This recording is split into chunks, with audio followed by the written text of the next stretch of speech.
Hi, you guys. We are so excited to share a little bit of what inspired us today through our own pastor preaching about commitment and relationships. So we hope to give you some encouragement in what we're going to share today. Yeah, we heard an awesome word, and commitment really is the backbone of marriages and really any other relationship. It's your commitment. It really shows you where the relationship is. And so if you look at any relationship and they're not doing well, then you look into the commitment. You go, okay, the commitment is struggling, and so that relationship is struggling. And a lot of times we don't necessarily think about, well, how committed am I to this person? Because if we're honest, we say our I do's at the altar, but that's where we kind of leave them. We don't think about, oh, this person's going to go through hardship or going to go through a medical, something wrong with their health or something wrong with the family member, or their family member is draining all of our money and taking away all of our finances, or someone is addicted, and how can we continue to encourage or help or not help or separate ourselves with all these boundaries and issues. And so the relationships, especially the marriage, comes in so many boundaries and circumstances that it's not just two people, but it's two families. Yeah. Well, just like you said, we sort of leave our I do's at the altar. I think part of the reason why we do that is, if we're honest, we really want to have this escape clause. We're saying, I'm married to you and I do until or unless. And there's these unspoken conditions that we really put on a marriage, whether we realize it or not. And so as we start moving through the marriage, when we're unhappy with certain things or we have expectations that are not being met, the commitment begins to wane whether we realize it or not. And these are from our own expectations, our own fears, our own limitations that might be too big for us to understand right away. Yeah. And part of the problem with that is that we all get enamored with the Hollywood version of happily ever after. Boy meets girl, they fall in love, they get into a fight, they break up, they make up, and then in the end, they get married and they live happily ever after. And I think the residue of what the culture and Hollywood, these movies that we see, it makes us feel like that's going to happen to us. That somehow that there's this happily ever after that's going to take place, and it doesn't matter about my commitment because we were meant to be, we're soulmates and we're perfect. And so, I love you and you love me, and it's just gonna all work out. Somehow it's just gonna be right and good all the time. And we don't think about the value of really continuing to reinforce the commitment that we made. Well, because we live in this fantasy world, well, even if the person isn't perfect, right? Maybe they could be perfect, and maybe I could help them become that perfect spouse, or maybe I see the potential in them, so maybe I'll be able to help them on their way there, instead of accepting the person as they are, completely flawed as they are right now. Well, it's interesting too, even thinking back to the marriage day, because there's never going to be a day where the bride is more beautiful. I mean, she's going to be glamorous. She's going to look flawless. She's taking great, she probably exercised and did some stuff to slim down a little bit, and she got her hair done. Like, she's gone through all these different things to look as perfect and beautiful as she can. And meanwhile, the husband has on this beautiful tuxedo, and he's handsome, he shaves, he got a haircut. Like, he smells good, he looks good. And there's this bride and there's this groom. They both look perfect, and they're here exchanging these vows. And like you said, after that day, they'll never have that perfection again.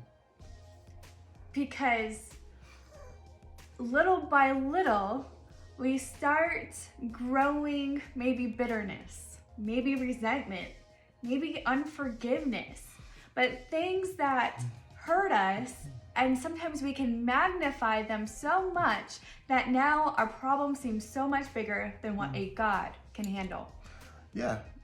Or what we don't address the issues as they come up. We just suppress them and we just move on. We say, well, I don't want to fight about that. I don't want to argue. I'm just gonna, and over a period of time, those things add up and they multiply.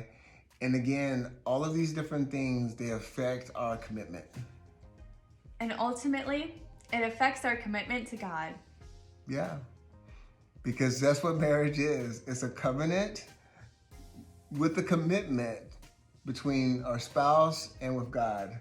And so we're telling God, we're making this promise that we're going to dwell together, that we're going to love each other, that we're going to be committed to each other.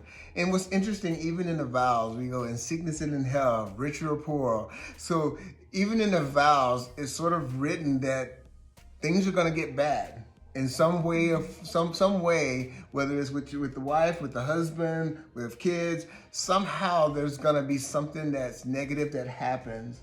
But what you're saying is I choose you again anyway. I'm choosing to love you. But I don't think we really think about that. We're just saying, I'm in love at the moment. I'm in love with what this is.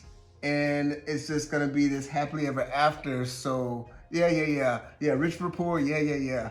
We kind of just go through and do that through the motions, not realizing the gravity of the commitment that we are saying that we're making, in front of God, in front of all of our family and friends. And again, going back to that fantasy mindset of thinking that bad things won't happen to us. Sometimes we can live in that perspective of, oh, maybe it's for them, or maybe that won't be for us. And so it can be hard to anticipate bad things happening. Mm-hmm. And so when they do, we get discouraged, we go into ourselves, we end up either going to God or away from Him. Yeah. While you were talking, I just thought about probably some more authentic, real things that should be said at a wedding. It should say, do you take this person? They're going to probably gain weight. They're not going to be as pretty. They're going to have an attitude sometimes. Sometimes they're going to disappoint you. They're going to make you mad. They're going to yell at you. They're going to say words to you that you would have never thought they would say. They're going to lie to you. They're going to forget certain things. They're not going to be as nice as they were when you were dating them. Will you still take this person? All these different things, because what happens is that we have an expectation that comes with getting married. I mean, sure, should you expect your partner to be faithful? Absolutely. There's some general things that, we should all expect.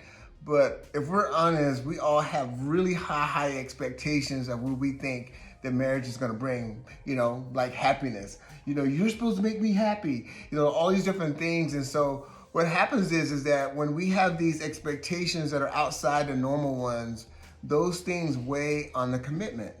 And so we're bringing up all these different things just to get to the point of proving how over time the commitment wanes in the relationship. We are less committed now than we were on that wedding day. And that's just because we live in real life, where things are not going to be perfect and harmonious and pretty. There's going to be some difficult issues that you're going to have to face and address in your marriage. And so we want to encourage you to reaffirm the commitment that you made. Just like with following Jesus, he says, anyone that will come after me must deny themselves, take up their cross, and follow me daily. Every day is a dying to self so I can live to Christ. Well, it's the exact same way in your marriage. It's dying to your selfishness, what you desire, what you want, and put your spouse above yourself. This is how you recommit every single day to your marriage. Whether they're not as attractive as they are, if they now have a disability, and whatever it is. Because listen, in real life, things like this happen. And so our commitment to our spouse can't change because our situation has changed. We must continue. This is what the marriage vows were about all along. It's about staying committed. And so when the commitment wanes, what happens is it puts the relationship at risk. When people talk about divorce, when they talk about separation, look at the commitment. What's happened over a period of time is the commitment has totally gone away. And they're so much less committed, thus the relationship's in trouble. And it can be really hard in order to say, well, how do I move forward from here? If things have gotten so bad that now you're disconnected, you've created that safe place away from your spouse, right? It's recommitting yourself to God. That's it. That's it. Because the Bible even talks, when it talks about love, it says, how can you love your brother who you can see, but then you say you love God who you can't see? So God is saying you can't have one without the other. If you truly love me, who you can't see, then for sure you'll love your brother who you can see. And so it's the same way in our marriage. God is saying, if you're truly committed to me, then you're going to be committed to your spouse. Yeah, there's no way apart from him that we can work this out if we are not focused on him first. Yeah. And what if God did that to us? What if he says, I kind of had some expectations that you didn't meet, so yeah, I'm not really feeling this relationship. We'd be like, God, what do you mean? You said you died for my sins and that you never leave me nor forsake me. What is this? And so see, Christ is our example, not some other person's relationship. It's Christ. And so when he can be this committed to us, the Bible tells us that while we were sinners, Christ died. So even before we were what he would want us to be, he says, I still love you that much. That's the same kind of love and commitment that we must have in our marriage. This is what the marriage day is all about. It's making this covenant, with this commitment that I'm going to be with you. No matter what it looks like, no matter what you look like, I don't care if you gain 400 pounds, I'm still going to be here and I'm still going to be serving you. I'm still going to be loving you, whatever it is. And so I just want you to think about your commitment and think about ways that you may have drifted and that commitment has waned.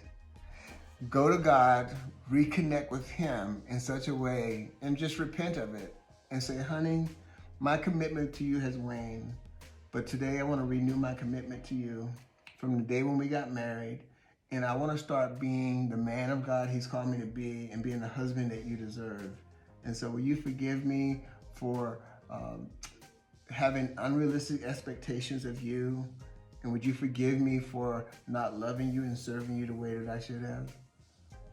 Now, what wife wouldn't say, absolutely, I would love to work on that? See, husbands, it starts with us. We're the ones that our wives are designed to respond to our love and to our leadership. They're a reflection of us, and so it starts with us. And so wherever the relationship is, if it's not where it should be, it starts with you taking the lead with repenting, with sharing how you feel, sharing. And you may need to have some conversation about some things you need to work out, some things that you didn't really discuss, some stuff that maybe you have talked about, but you never came to an agreement about that still weighs on you. Say, listen, we do need to talk about some things and work through it. But regardless, I love you and I want to be committed to us because I want to show my love for God by the way that I choose to love you and be committed to you. Yeah. And what kind of great example that would be for us wives to say, even when our husbands might not be able to take that ownership of their wrongs, but being able to say, do you know what? I am so sorry for not being able to trust you in your leadership, and in order to be honorable towards you, or to be quiet and meek, or bring my emotional state to God before I come to you, and so I don't break your meek and quiet spirit too.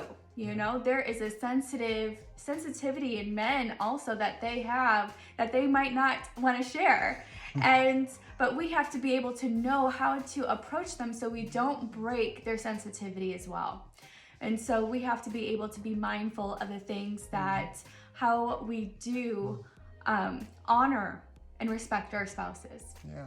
So wherever the breakdown has been in your relationship, we just want to encourage you to have a conversation, encourage you to pray, spend some time in the presence of the Lord, and come together and recommit yourselves to God and to one another.